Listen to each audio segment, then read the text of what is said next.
Тэр төрлийн нэгэн цагт зузаан ноосон нөмрөгтэй 600 гаруй хоньтой цэвэр агаарт амар тайван цэнгэл жаргалаар дүүрэн сайхан аж төрөн амьдрын суудаг ард түмэн байж гинэ.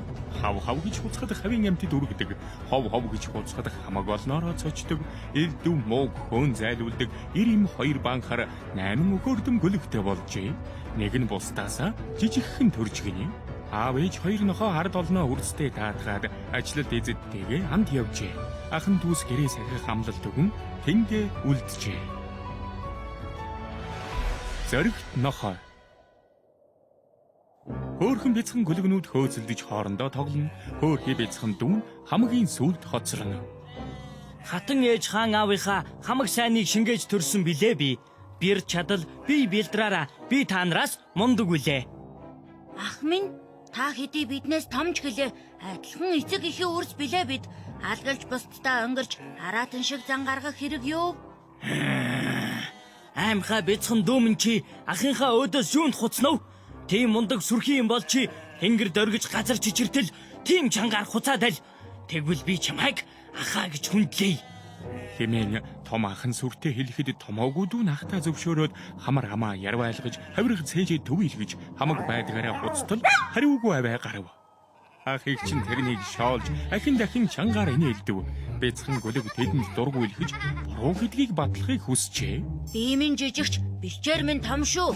Нэг л өдөр би та нарт хүчтэй гэдгээ харуулна да. Тэгтэл тэртэй холоос харуутаа тэднийг чиглэн наашлан ирэв. Хорон санаатны хорлонтой инээд хорт утаан дундаа сонсогдож хундан цагаан хоньнуудын хуу хамаад алга болов.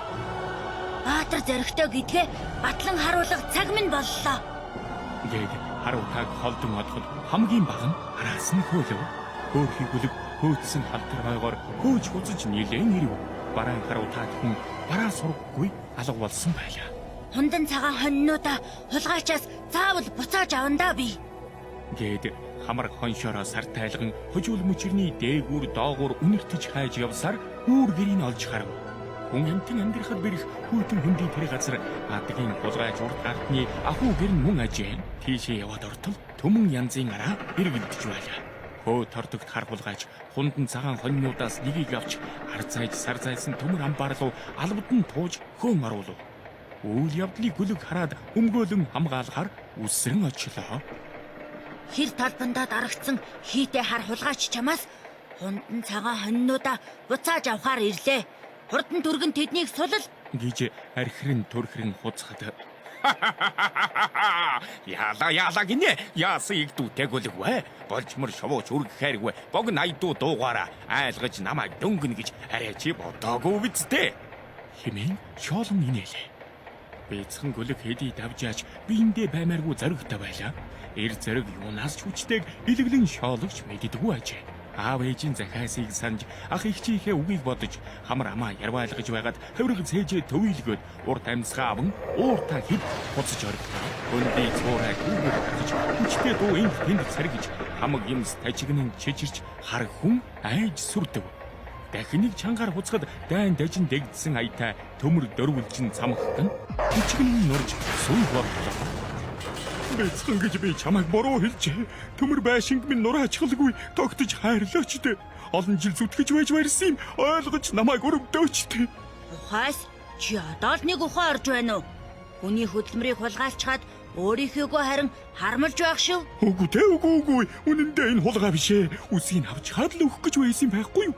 Хүүтэн төмөрний голд амьдраад хөлдөж өгөх нь байна шүү дээ би ч. Тэгвэл чи надтай цуг яв. Тарсан балга бушуу янзал. Ажил төрөл хийж байгаад аж төрөн тэндээ суурш. За, би чиний үгийг ойлголоо. Засарч би сайн хүн болно. Гээд зөлгийн муу хүн зөрөгт бяцхан нохойтой хамт зон олон руу явж гинэ.